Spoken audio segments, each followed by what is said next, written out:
ನಾರಸೀರೆಯನುಡುವೆನೋ ಯಮಗಾಗಾರವೇ ಫಲಮೂಲತತಿ.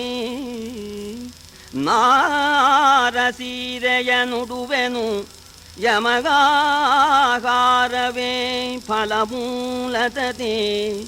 ಶೃಂಗಾರವೆಮಗೆ ಪತಿವ್ರತಾ ಗುಣವಲ್ಲದೆ ಇತರರಲ್ಲಿ ಸೇರುವುದೇ. ಶೃಂಗಾರವೆಮಗೆ ಪತಿವ್ರತಾ ಗುಣವಲ್ಲದಿತರರಲ್ಲಿ ಸೇರುವುದೇ ಮನವೋ. ಇದನ್ನು ಪಾಂಡುಕುಮಾರರಿಗೆ ತೋರಿಸುವುದೈ ಬೀಗಾರವನು ಬಿಡಿ ಬೇರೆ ವನದೊಳಗೆ. ಬೀಗಾರವನು ಬಿಡಿ ಬೇರೆ ವನದೊಳಗೆ ಎಂದಳಿಂದು ಮುಖೇ. ನಾರುಮಡಿಯನ್ನು ಉಡುತಕ್ಕವರಿಗೆ ಪಟ್ಟೆ ಪೀತಾಂಬರಗಳಿಂದ ಏನು ತಾನೆ ಪ್ರಯೋಜನ? ಕಂದಮೂಲಗಳನ್ನು ತಿನ್ನತಕ್ಕವರಿಗೆ ನೀವು ತಂದಿರ್ತಕ್ಕಂಥ ಈ ರಾಜಭೋಗ್ಯವಾದ ಈ ಹಣ್ಣು ಹಂಪಲು ಆಹಾರದಿಂದ ಆಗತಕ್ಕದ್ದೇನು? ಒಡವೆನ ಕಳಿಸಿಬಿಟ್ಟಿದ್ದಾನೆ. ಈ ಒಡವೆ ಕಟ್ಕೊಂಡೇನು? ರುದ್ರಾಕ್ಷಿಯೇ ನಮ್ಮ ಆಭರಣ. ಇನ್ನು ಅನುಲೇಪನ ಸಾಮಗ್ರಿ ಶೃಂಗಾರಕ್ಕಾಗಿ. ಸತಿಗೆ ಪಾತಿವ್ರತ್ಯವೇ ಶೃಂಗಾರ. ಆದ್ರಿಂದ ಈ ವಸ್ತು ನಮಗೇನು ಬೇಕಾಗಿಲ್ಲ. ಆದರೂ ಅವರು ಸೈಂಧವ ಕಳಿಸಿದ ಮೇಲೆ ಯಜಮಾನರು ಬರಲಿ, ಅವ್ರಿಗೆ ಕೊಡಿ. ನೀವು ನಮ್ಗೆ ತಗೊಳ್ಳೋ ಸ್ವಾತಂತ್ರ್ಯವೂ ಇಲ್ಲ, ನಮಗೆ ಬೇಕಾಗಿಯೂ ಇಲ್ಲ. ಯಜಮಾನರು ಬಂದ ಮೇಲೆ ಕೊಡಿರಂತೆ. ಸದ್ಯಕ್ಕೆ ಇಲ್ಲಿ ನೀವು ಬಿಡಾರ ಹಾಕಬೇಡಿ, ದೂರದಲ್ಲಿ ಬಿಡಾರ ಹಾಕಿದ್ರಿ. ಯಜಮಾನರು ಬಂದ ಮೇಲೆ ನಿಮ್ಗೆ ವರ್ತಮಾನ ಕಳಿಸ್ತೇವೆ, ಆಮೇಲೆ ಬಂದು ಕೊಡಿರಂತೆ. ಇಲ್ಲಿ ಇರಬೇಡಿ ನೀವು ಅಂತಂದ್ಲು ಅವಳು. ಯಾಕೆಂದ್ರೆ ದುಷ್ಟರ ಸಹವಾಸ, ಯಾಕೆ ಇವ್ರು ಇಲ್ಲಿರ್ಬೇಕು ಅಂತ ದೂರದಲ್ಲಿ ಬಿಡಾರವನ್ನು ಬಿಡಿ ಅಂತ ಹೇಳಿದ್ಲು. ಇವರು ಸಾಮಾನ್ಯರಲ್ಲ, ಇವ್ ಸೈಂಧವನ ಕಡೆಯವರು. ಅಮ್ಮ ಇದೆಲ್ಲ ಏನು ಇಷ್ಟೇ ಅಂತ ಮಾಡಿದ್ದೀರಾ? ನಮ್ಮ ಮಹಾರಾಜನ ಹತ್ರ ಇರೋ ಒಡವೆ ವಸ್ತ್ರ. ತಾಯ ನೀವಿವನೊಪ್ಪುಗೊಂಬುದು, ತಾಯ ನೀವಿವನೊಪ್ಪುಗೊಂಬುದು ರಾಯ ಬಡವನೇ.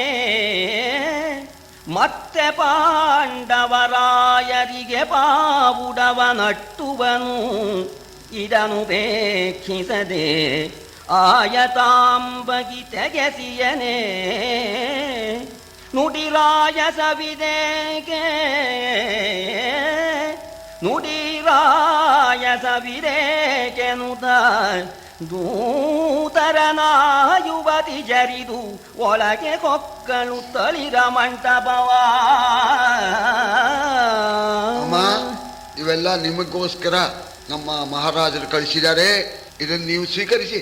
ಪಾಂಡವರಿಗೆ ಬೇರೆ ಕಳಿಸ್ತಾರೆ.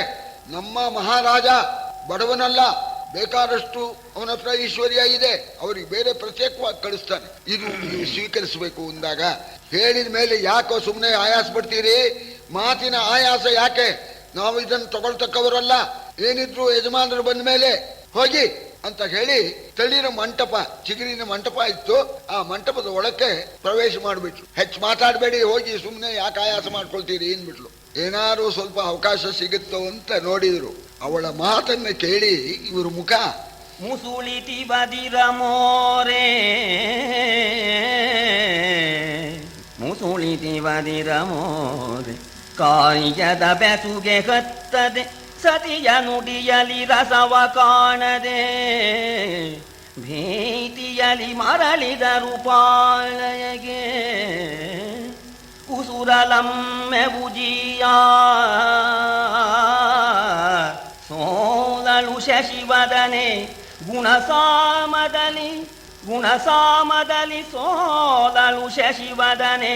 ಸಾಧಿಸುವುದರಿದು ಎನೆ ತಾನೆ ನೋಡುವೆನೆನುತ ಹೊರವಂತ.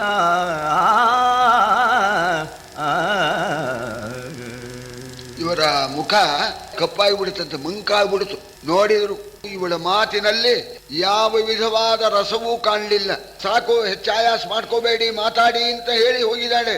ಇನ್ನೂ ಏನಾರು ಮಾತಾಡೋದಕ್ಕೆ ಹೋದ್ರೆ ಸಾಧ್ವಿಯರ ಸಹವಾಸ, ನಮಗೇನಾರು ತೊಂದರೆ ಬಂದೀತು ಅಂತ ಹೆದರ್ಕೊಂಡ್ಬಿಟ್ಟು ವಾಪಸ್ ಹೋದ್ರು. ವಾಪಸ್ ಹೋಗ್ಬಿಟ್ಟು ಸೈಂಧವನಿಗೆ ನಮಸ್ಕಾರ ಮಾಡಿ ಹೇಳ್ತಾ ಇದ್ದಾರೆ, ಮಹಾಸ್ವಾಮಿ ಮಾತಾಡೋದಕ್ಕೆ ಸಾಧ್ಯವಿಲ್ಲ, ಸಾಮಾನ್ಯಳಲ್ಲ ಅವಳು ಯಾವ ವಿಧವಾದ ನಮ್ಮ ಒಳ್ಳೆ ಮಾತಿಗಾಗಲಿ ಸಾಮದ ನುಡಿಗಾಗಲಿ ಅವಳು ವಶವ ಆಗತಕ್ಕಂಥವಳಲ್ಲ. ನೀವು ಅವಳ ಆಸೆಯನ್ನು ಬಿಟ್ಬಿಡ್ಬೇಕು ಅಂತ ಸ್ಪಷ್ಟವಾಗಿ ಹೇಳಿದರು. ಹೆಗಲಗಿರಿಯುಬ್ಬಣ ಕಠಾರಿಯ ಬಿಗಿದು ಉಡುಗೆ ರತ್ನಾಭರಣ ಜಗ ಜಗಿಸೆ ಝಣ ಝಣ ರವದ ರಭಸದ ಖಡಿಯ ತತಿ ಮೆರೆ ಕತ್ತುರಿಯಗರು ಪರಿಮಳ ರಂಗವಟ್ಟದ ಬಿಗಡ ಹೊಕ್ಕನು ವನವನ ಪಾಂಚಾಲಿಯಾಶ್ರಮವ. ಯಾವತ್ತೂ ಕೂಡ ತಾನು ಮಾಡಿದರೆ ಉತ್ತಮ, ಮಗ ಮಾಡಿದರೆ ಮಧ್ಯಮ, ಆಳು ಮಾಡಿದರೆ ಹಾಳು, ಇವರಿಂದ ಏನು ಕೆಲಸ ಆಗತ್ತೆ, ನಾನೇ ಖುದ್ದು ಹೋಗ್ತೇನೆ ಅಂತ ಹೇಳಿ ದೊಡ್ಡ ಕನ್ನಡಿ ಮುಂದೆ ನಿಂತ್ಕೊಂಡು ಸರ್ವಾಲಂಕಾರ ಭೂಷಿತನಾಗಿಬಿಟ್ಟಿದೆ. ಇರೋ ಗಂಧಗಳನ್ನೆಲ್ಲ ಮೈ ಬೆಳ್ಕೊಂಬಿಟ್ಟಂತೆ, ಎಲ್ಲ ಘಮಘಮ ವಾಸನೆ ಬರಬೇಕು. ಸಾರು, ಜವಾದಿ, ಕಸ್ತೂರಿ ಎಲ್ಲ ತೀಡಿದ್ದೆ ನವರತ್ನ ಆಭರಣಗಳನ್ನು ಹಾಕೊಂಡ್ಬಿಟ್ಟಿದ್ದಾನೆ ರಾಜಕುಮಾರ. ಆ ಭೂಷಣ ಅಂತ ಹೇಳಿ ಹೆಗಲ ಮೇಲೆ ದೊಡ್ಡ ಕತ್ತಿ, ಸೊಂಟದಲ್ಲಿ ಸಣ್ಣ ಕತ್ತಿ, ಬಂಗಾರ ಹಿಡಿ ಹಾಕಿರ್ತಕ್ಕಂಥ ಇದನ್ನೆಲ್ಲ ತಗೊಂಡು ಜಗಸ್ತಾ ಒಬ್ಬನೇ ಹೋದ. ಯಾಕೆಂದ್ರೆ ವಶ ಮಾಡ್ಕೋಬೇಕಲ್ಲ, ಆದ್ರಿಂದ ಒಬ್ಬನೇ ಹೋಗ್ತಾ ಇದ್ದಾನಂತೆ. ಈ ಬರ್ತಕ್ಕಂಥ ರೀತಿ ನೋಡಿ ಅಲ್ಲಿರ್ತಕ್ಕಂಥ ಸಾಮಾನ್ಯ ಋಷಿಗಳು ತೊಲಗಿದುದು ಮುನಿನಿಕರವು ಈತನ ಸುಳಿವ ಕಂಡು ತೊಲಗಿದುದು ಮುನಿನಿಕರವು ಸುತೇಜದಲ್ಲಿ ಖಳತಿಲಕ ಬಂದನು ಪರ್ಣಶಾಲೆಯ ಮುಖದ ಮಂಟಪಗೆ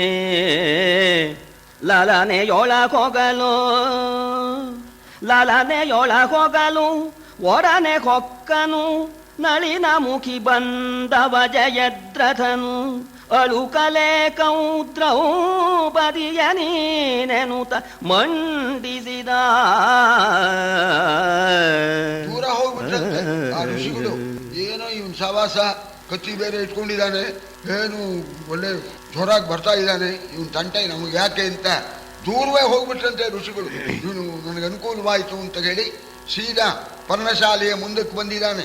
ನೋಡಿದ್ಲು ದ್ರೌಪದಿ, ಅವಳಿಗೇನು ಹೇಳಬೇಕೆ, ಪುನಃ ಬಂದ ಶನಿ, ಕಳಿಸಿದ್ದ ದೂತರನ್ನ ಪುನಃ ಶನಿ ಬಂದಿದ್ದಾನೆ, ಯಜಮಾನರುಗಳು ಭೇಟಿಗೆ ಹೋಗಿದ್ದಾರೆ, ಆದ್ರಿಂದ ಅವರು ಬರೋವರೆಗೂ ನಾನು ಕಾಲಹರಣ ಮಾಡಬೇಕು. ಇವನು ದುಷ್ಟನ ಸಹವಾಸ ಏನ್ ಮಾಡ್ಲಿ, ಇಲ್ಲಿದ್ರೆ ತೊಂದರೆ ಉಂಟಾಗತ್ತೆ ಅಂತ ಹೇಳಿ ಇವನು ಪರ್ಣಶಾಲೆಯ ಆ ಮಂಟಪದ ಹತ್ರಕ್ಕೆ ಬಂದ.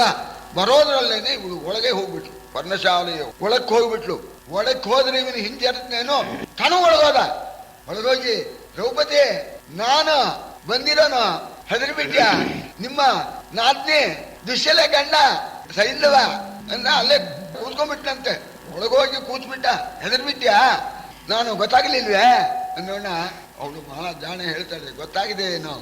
ಬೆದರಲೇತಗೆ ನಮ್ಮ ನಾದನಿ ಮದವಳಿಗ ನೀನು, ನಮ್ಮ ನಾದನಿ ಮದವಳಿಗ ನೀನಾದರೆ ಒಡ ಹುಟ್ಟಿದನು ನೀನಗೆಯನಗೆ, ನಿನ್ನಲಿ ಬೇರೆ ಭಯವೇನು. ಸದನ ವಿದುಪತಿ ಶೂನ್ಯ, ಸದನ ವಿದುಪತಿ ಶೂನ್ಯ ತಾನೆಂಬುದು ಪತಿವ್ರತೆಯಲ್ಲ.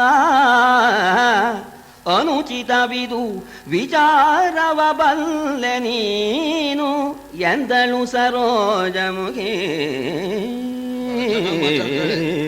ಭಯಕ್ಕೇನ್ ಕಾರಣ, ಯಾವ ಭಾವನೆಯಿಂದ ಹೇಳ್ತಾ ಇದ್ದಾಳೆ ಅವಳು. ಸ್ವಲ್ಪ ಗಮನ ಕೊಟ್ಟಿದ್ರೆ ಅರ್ಥವಾಗೋದು. ಭಯಕ್ಕೇನ್ ಕಾರಣ, ನಮ್ಮ ನಾದಿನಿ ಗಂಡ ಅಂತಾದ ಮೇಲೆ ನನಗೆ ನೀನು ತಮ್ಮ ಇದ್ದಂತೇನೆ ಎಂದವಳು ಸಹೋದರ ಭಾವವನ್ನು ತೋರಿಸ್ತಾ ಇದ್ದಾಳೆ. ಆದರೆ ಯಾಕೆ ಹೆದರ್ಕೊಂಡು ಒಳಗೆ ಬಂದೆ ಅಂತಂದ್ರೆ, ಈಗ ಪತಿಗಳು ಈ ನಮ್ಮ ಪರ್ಣಶಾಲೆಯಲ್ಲಿ ಇಲ್ಲ. ಪತಿ ಶೂನ್ಯವಾಗಿರ್ತಕ್ಕಂತಹ ಸಂದರ್ಭದಲ್ಲಿ ಪರಪುರುಷನ ಹತ್ರ ಪತಿವ್ರತೆ ಕೂತ್ಕೋಬಾರದು ಅಂತ. ಯದ್ಯಪಿ ಶುದ್ಧಳಾಗಿರ್ಬೋದು, ಅದಕ್ಕೆ ಹೇಳ್ತಾರೆ ಇದು ಪತಿವ್ರತೆಗೆ ಪಾತಿವ್ರತ್ಯ ಧರ್ಮಕ್ಕೆ ಇದು ಕುಂದಕ. ಪತಿಗಳು ಇಲ್ಲದಾಗ ಪರಪುರುಷನ ಜೊತೆಯಲ್ಲಿ ಇರಬಾರದು ಅಂತ ಅದಕ್ಕೆ ಹೇಳ್ತಾರೆ. ಮಾತ್ರ ಸ್ವಸ್ರ ದುಹಿತ್ರಾವ ನೈಕ ಶಯ್ಯಾಸನೋ ಭವೇತ್ ಬಲವಾನ್ ಇಂದ್ರಿಯ ಗ್ರಾಮೋ ವಿದ್ವಾಂಸಮಪಿ ಕರುಷತಿ. 3 ಜನರನ್ನ ಹೇಳಿದ್ದಾರೆ. ಎಂಥವರು? ಮಾತ್ರ ಹೆತ್ತ ತಾಯಿ ಇರ್ಬೋದು, ಸ್ವಸ್ರ ತಂಗಿಯೋ ಅಕ್ಕನೋ ಇರಬಹುದು, ದುಹಿತ್ರಾವ ಮಗಳಿರ್ಬೋದು. ಪ್ರಾಪ್ತ ವಯಸ್ಕರಾದ ಮೇಲೆ ನೈಕ ಶಯ್ಯಾಸನೋ ಭವೇತ್, ಒಂದೇ ಶಯನದಲ್ಲಿ ಮಲ್ಕೋಬಾರದು ಅಂತ. ಹುಡುಗರ ಇದ್ದಾಗ ಮಲ್ಕೋಬಹುದು, ನಮ್ಮ ತಾಯಿ ಅಲ್ವೇ ಅಂತ ಕೂಡುದು ಅಂತ ಹೇಳಿದ್ದಾರೆ. ಇದೆಲ್ಲ ಯಾಕೆಂದ್ರೆ ಬಲವಾನ್ ಇಂದ್ರಿಯ ಗ್ರಾಮೋ ವಿದ್ವಾಂಸಮಪಿ ಕರಿಷ್ಯತಿ ಅಂತ ಹೇಳಿದ್ದಾರೆ. ಈಗ ಪತಿಗಳಿಲ್ಲ, ಪತಿಶೂನ್ಯವಾದ ಮನೆಯಲ್ಲಿ ನೀನೇನೋ ತಮ್ಮನ ಹಾಗೇನೆ, ನಮ್ಮ ನಾಳಿನಿ ಗಂಡ. ಆದರೂ ಪಾತಿವ್ರತ್ಯಕ್ಕೆ ಇದು ಕುಂದಕ ಅಂತ ಹೇಳಿ ನಾನು ಒಳಗೆ ಬಂದೆ. ಅದನ್ನ ನಿನಗೇನು ಗೊತ್ತಿಲ್ಲದೆ ಇರೋ ವಿಚಾರವಲ್ಲ ಅಂದ್ಲು. ನೀನು ಒಳಗೆ ಬಂದಿದ್ದು ತಪ್ಪು ಅಂತ ಹೇಳಲಿಲ್ಲ ಅವಳು. ನಿನಗಿದೇನು ಗೊತ್ತಿಲ್ಲದೆ ಇರ್ತಕ್ಕಂಥ ವಿಚಾರವಲ್ಲ, ಆದರೂ ಒಳಗೆ ಬಂದ್ಬಿಟ್ಟಿಲ್ಲ ನೀನು ಅಂತ, ಒಳಗೆ ಬರಬಾರದಾಗಿತ್ತು ಅಂತನ್ನೋ ಅಭಿಪ್ರಾಯ ಇರಂತೆ. ನಿನಗೆ ಈ ವಿಚಾರ ಗೊತ್ತೇ ಇದೆಯಲ್ಲ, ನಿನಗೆ ಗೊತ್ತಿಲ್ಲದೆ ಇರ್ತಕ್ಕಂಥ ವಿಚಾರವಲ್ಲ ಅಂತ ಅಂದ್ರೆ ನಿನಗೆ ಪಾಂಡವರು ಎಲ್ಲ ಬಂದ್ಬಿಡ್ತಾರೋ ಗಾಬರಿ. ಆ ಕೂಡ್ಲೇನೆ ಏನ್ ಹೇಳ್ತಾ ಇದ್ದ ನಿಮ್ಮ ಪಾತಿವ್ರತ್ಯವತಿ ಸನ್ನಿಹಿತವಲ್ಲ ನಿನಗೆ, ಹಲಬರ ಮಹಿಳೆ ಸತಿಯನಿಸುವರೇ, ಹಲಬರ ಮಹಿಳೆ ಸತಿಯನಿಸುವರೇ, ಸೂಳೆಯರೇಕ ಪುರುಷರಲಿ ವಿಹರಿಸುವರೇ, ಲೋಕ ಧರ್ಮದ ರಗಣಿ ರಹಿಸುವುದೈಸಲೇ, ನಮಗಿಹುದು ಮತವಲ್ಲದೊಡೆ ಮಾಡಲೆನುತ್ತ ಮುರಿದೆದ್ದ. ಪಾತಿವ್ರತೆ, ಪತಿವ್ರತೆ, ಪಾತಿವ್ರತ್ಯ, ಹಲವರನ್ನ ಆಶ್ರಯಿಸಿರ್ತಕ್ಕಂಥ ನೀನು ಪತಿವ್ರತೆ, ಪಾತಿವ್ರತ್ಯ ಉಳ್ಳವಳು ಅಂತಂದ್ಮೇಲೆ ಸೂಳೆಯರಿದಾರಲ್ಲ ಅವರು ಹಲವರನ್ನ ಆಶ್ರಯಿಸ್ತಾರೆ, ಅವರು ಪತಿವ್ರತೆಯರೇ. ಆದರೆ ಲೋಕದ ಪದ್ಧತಿ ಏನಪ್ಪಾ ಅಂದ್ರೆ ನಿಮ್ಮಂಥವ್ರನ್ನ ಪತಿವ್ರತೆ ಅಂತಾರೆ. ಆ ಬೇಷೀರು ಹಲವರನ್ನ ಆಶ್ರಯಿಸಿರೋದ್ರಿಂದ ಅವರು ಪತಿವ್ರತೆ ಅಲ್ಲ. ಲೋಕ ಹೇಳುತ್ತೆ ಈ ರೀತಿ, ಲೋಕ ಹೇಳುತ್ತೆ ಅಂದ್ರೆ ಅದು ನೀನು ಒಂದೇ ಅವರು ಒಂದೇ, ಏನು ಈಗ ವ್ಯತ್ಯಾಸ? ಹಾಗಾದ್ರೆ ನಾ ಇಲ್ಲಿ ಇರಬಾರದು ಅನ್ನೋದಾಯ್ತಲ್ಲ. ಪತಿವ್ರತೆ ನೀನು, ಯಾಕೆಂದ್ರೆ 5 ಜನರನ್ನ ಆಶ್ರಯಿಸಿರ್ತಕ್ಕಂಥ ಮಹಾಪತಿವ್ರತೆ ನೀನು. ನಾನು ಇಲ್ಲಿ ಇರಬಾರದು ಅಂತಂದ್ಮೇಲೆ ನಾನು ಇರೋದೇ ಇಲ್ಲ, ಹೋಗ್ಬಿಡ್ತೀನಿ ಅಂತ ಎದ್ದ. ಉದ್ದೇಶ ಬೇರೆ, ಹೋಗ್ಬಿಡ್ತೀನಿ ಅಂತ ಎದ್ದ. ತರಳಮಿಗೆ ತಲ್ಲಣಿಸಿ ತಳಿರೋ ಬದಿಯ ಹೋಗುತ್ತಿರಲು, ತರಳೆಮಿಗೆ ತಲ್ಲಣಿಸಿ ತಳಿರೋ ಬದಿಯ ಹೋಗುತ್ತಿರಲು, ಅಟ್ಟಿ ಮೇಲುದ ಬರಸೆಳೆದು ತುರುವಿಂಗೆ ಕಾಯಿದನು, ಹಿಡಿದು ಕುಸುಬಿದನು. ಒರಲಿದಳು ಹಾ ಭೀಮಾ, ಹಾ ನೃಪವರ ಧನಂಜಯ ಎನ್ನುತ್ತ ಕಾದರಿಸೆ, ಕಮಲಾನನೆಯ ಕಂಠವನೌಚಿ ಹೊರವಂಟ. ನೋಡಿಯೇನೆ ನನ್ನನ್ನ ಹೊತ್ಕೊಂಡು ಹೋಗೋಕೆ ಎದ್ದ ಅಂತ ತಿಳ್ಕೊಂಡು ಬಹಳ ಗಾಬರಿಯಾಗಿ, ಅದಕ್ಕಿಂತ ಒಳಗಡೆ ಒಂದು ಅಡಿಗೆ ಮನೆ, ಒಂದು ಅಂತರಂಗ ಜಾಗ, ಅಲ್ಲಿಗೆ ಹೋಗ್ಬಿಡೋಣ, ಬಾಗಿಲು ಹಾಕೊಂಡ್ಬಿಡೋಣ ಅಂತ ಓಡಿದ್ಲಂತೆ.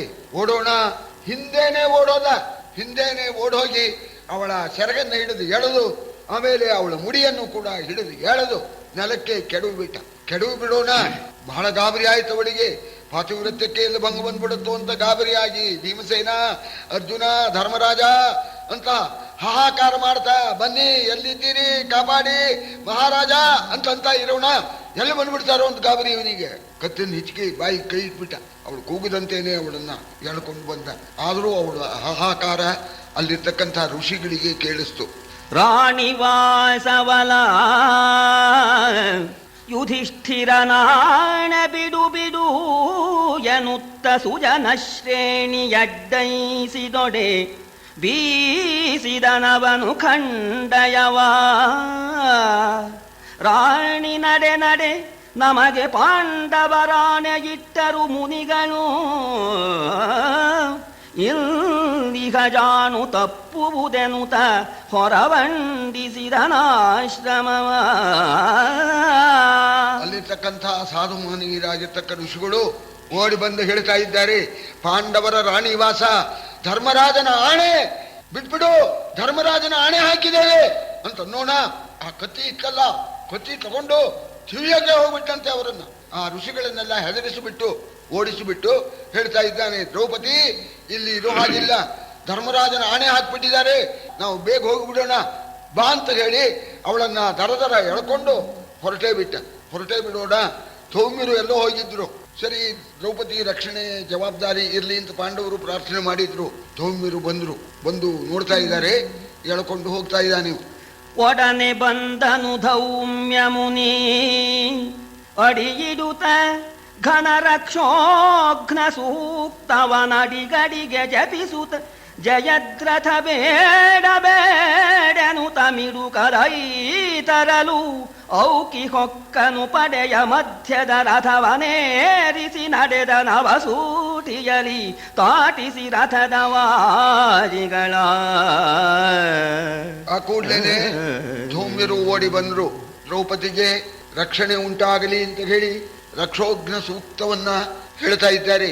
ಸೈಂಧವ, ದೊಡ್ಡ ರಾಜನಾಗಿ ಇಂಥ ಅನ್ಯಾಯವನ್ನ ಮಾಡಬೇಡ, ನೀನು ಬೇಡ ಅಂತ ಹೇಳ್ತಾ ಇದ್ದಾರೆ. ಆದ್ರೆ ಅವನು ಕೇಳ್ತಾನೇನೋ, ಎಳ್ಕೊಂಡು ಹೋಗ್ತಾ ಇದ್ದಾನೆ. ಆಗ ದ್ರೌಪದಿಗೆ ಧೈರ್ಯ ಉಂಟಾಗಲಿ ಅಂತ ಹೇಳಿ, ದ್ರೌಪದಿ ಹೆದರಬೇಡ, ನಾನು ಜೊತೆಯಲ್ಲಿ ಬರ್ತಾ ಇರ್ತೇನೆ, ನಿನಗೆ ಯಾವ ವಿಧವಾದ ತೊಂದರೆಯೂ ಆಗದಾಗ ನಾನು ನೋಡ್ಕೊಳ್ತೇನೆ, ನಿನ್ನ ಪತಿಗಳು ಬರ್ತಾರೆ, ಅದುವರೆಗೂ ನಾನು ನಿನ್ನ ಜೊತೆಯಲ್ಲಿ ಬರ್ತೇನೆ ಅಂತ ಇವರು ನಡ್ಕೊಂಡೇ ಹೊರಟ್ರಂತೆ. ಅವನು ಎಳ್ಕೊಂಡು ಹೋದ. ಬೇಡ ಬೇಡ ಅಂತ ಇವರು ಹೇಳ್ತಾ ಇದ್ದಾರೆ. ಆದರೆ ಅವನ್ ನಾಶ ಮಾಡಲಿಲ್ಲ ಇವರು. ಯಾಕೆಂದ್ರೆ ತಮ್ಮ ತಪಫಲವನ್ನ ಕಳ್ಕೋಬಾರದಲ್ಲ. ಪಾಂಡವರು ಹಾಗೂ ಬರ್ತಾರೆ, ಇವನ್ ನಾಶ ಮಾಡ್ತಾರೆ. ಏನಾದ್ರು ತೊಂದರೆ ಆದ್ರೆ ಆಗ ತಮ್ಮ ತಪಸ್ಸಿನ ಆ ಶಕ್ತಿಯನ್ನು ವಿನಿಯೋಗಿಸೋಣ ಅಂತ ಜೊತೆಯಲ್ಲೇ ಬರ್ತಾ ಇದ್ದಾರಂತೆ. ಇವ್ ಹೋದವನು ಸೀದಾ ಆ ಸೈನ್ಯ ಇತ್ತಲ್ಲ ಎಲ್ಲ ಹೊರಡಿ ಅಂತ ಹೇಳಿಬಿಟ್ಟು ಹೋಗಿ ರಸದ ಮೇಲೆ ಕೂತ್ಕೊಂಡು ಆ ಸೈನಿಕರಿಗೆ ಹೇಳ್ತಾ ಇದ್ದಾನೆ, ನನ್ನನ್ನು ಕಾಪಾಡಿ ಹೋಗ್ಬಿಡೋಣ ಅಂತ ಸಾರಥಿಗೆ ಹೇಳ್ದ.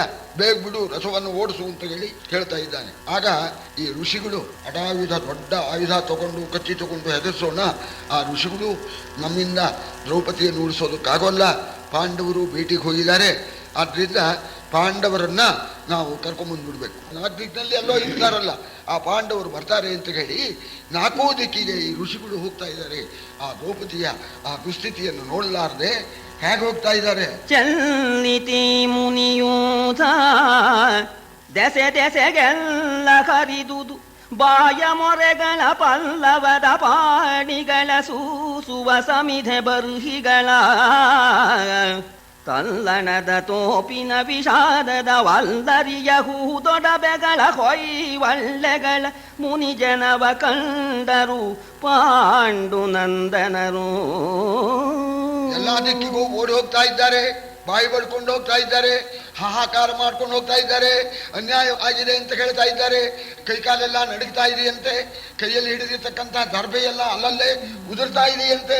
ದರ್ಬೆಯನ್ನು ಸೂಸ್ತಾ ಹೋ ಅಯ್ಯೋ ಅನ್ಯಾಯ ಅಂತ ಹೇಳಿ ಕೂಗ್ಕೊಂಡು ಅಳುತ್ತಾ ಹೋಗೋಣ. ಇವರ ಹಾಹಾಕಾರ ಧ್ವನಿಯನ್ನ ಪಾಂಡವರು ಕೇಳಿದ್ರು. ಕೇಳ್ಬಿಟ್ಟು ನಾಲ್ಕು ದಿಕ್ಕಿನವರು ಓಡಿ ಬಂದ್ಬಿಟ್ರಂತೆ. ಓಡಿ ಬಂದು ಕೇಳ್ತಾ ಇದ್ದಾರೆ, ಏನಾಯ್ತು, ಯಾಕೆ ಹೀಗೆ ಬಡ್ಕೊಳ್ತಾ ಇದ್ದೀರಿ, ಯಾಕೆ ಕಣ್ಣೀರು ಸುರಿಸ್ತಾ ಇದ್ದೀರಿ? ಏನು ಗಜ ಬಜ ಋಷಿ ಜನಗಳಿಗೇನಪಾಯವೋ, ನಮ್ಮ ಬನದಲ್ಲಿ ದಾನವರ ದುರ್ಘಟದ ದುರ್ನಯವಲ್ಲಲ ಎನ್ನುತ್ತ ಆ ನರೇಂದ್ರ ಮನೋಹರದ ಮೃಗಯ ನಿರೂಢಿಯ ಬಿಸುಟು, ಮನೋಹರದ ಮೃಗಯ ನಿರೂಢಿಯ ಬಿಸುಟು ಬಂದನು. ಇದೇನಿದೆ ನೂಳಿಗವು ಎನ್ನುತ್ತ ಬೆಸಗೊಂಡನವರುಗಳ ಋಷಿಗಳ ಹಾಹಾಕಾರ, ಆ ಗಲಾಟೆಯನ್ನ ಕೇಳಿ ಧರ್ಮರಾಜ ತಮ್ಮಂದರೊಡನೆ ಓಡಿ ಬಂದ. ಏನೋ ಗಂಡಾಂತರ ಬಂದಿದೆ, ನಮ್ಮ ಪರ್ಣಶಾಲೆಗೆ, ನಮ್ಮ ಈ ಋಷಿಗಳ ವಾಸಸ್ಥಳಕ್ಕೆ ಯಾರೋ ರಾಕ್ಷಸರು ಬಂದು ಮುತ್ತಿಗೆ ಹಾಕಿರಬಹುದು, ಅದಕ್ಕೋಸ್ಕರ ಇವರು ಹಾಹಾಕಾರ ಮಾಡ್ತಾ ಇದ್ದಾರೆ ಅಂತ ಹೇಳಿ ಆ ರಾಜರಿಗೆ ಬೇಟೆ ಅಂದ್ರೆ ಬಹಳ ಖುಷಿ. ಎಂಥ ಸಂದರ್ಭದಲ್ಲೂ ಬೇಟೆ ಬಿಡೋಕೆ ಬರೋದಿಲ್ಲ. ಮನೋಹರದ ಮೃಗಯ ವ್ಯಸನವನ್ನ ಬಿಟ್ಟು ತಮಗೆ ಪ್ರೀತಿಪಾತ್ರವಾದ ಬೇಟೆಯನ್ನು ಕೂಡ ಬಿಟ್ಬಿಟ್ಟು ಋಷಿಗಳಿಗೇನೋ ತೊಂದರೆ ಉಂಟಾಗಿದೆ, ಅದರಿಂದ ಹಾಹಾಕಾರ ಮಾಡ್ತಾರೆ ಅಂತ ಹೇಳಿ ಓಡಿ ಬಂದ್ರಂತೆ. 5 ಜನ ಪಾಂಡವರು ಬಂದು ಏನಾಯ್ತು ಅಂತ ಕೇಳಿದ್ರಂತೆ. ಇಲ್ಲೊಂದು ಸ್ವಾರಸ್ಯ, ನಮ್ಮ ಕುಮಾರವ್ಯಾಸ ಈಗ ಅವ ದ್ರೌಪದಿಯನ್ನು ಅಪಹರಿಸಿಕೊಂಡು ರಥದ ಮೇಲೆ ಕೂರಿಸ್ಕೊಂಡು ಓಡೋಗ್ತಾ ಇದ್ದಾನೆ. ಇವರು ಕಥೆ ಹೇಳ್ತಾ ಅಧ್ಯಾಯಗಟ್ಟಲೆ ಹೇಳಿಬಿಟ್ರೆ ಅವನು ಊರಿಗೆ ಹೋಗ್ಬಿಡ್ತಾನೆ. ಅದಕ್ಕೋಸ್ಕರ ನಮ್ಮ ಕುಮಾರವ್ಯಾಸನ ಚಮತ್ಕಾರ, ಇವರು ಅವು ಹೇಳೋ ಅಂಶನ ಒಂದೇ ಒಂದು ಮಾತಿನಲ್ಲೇ ಮುಗಿದು ಬಿಡಬೇಕು.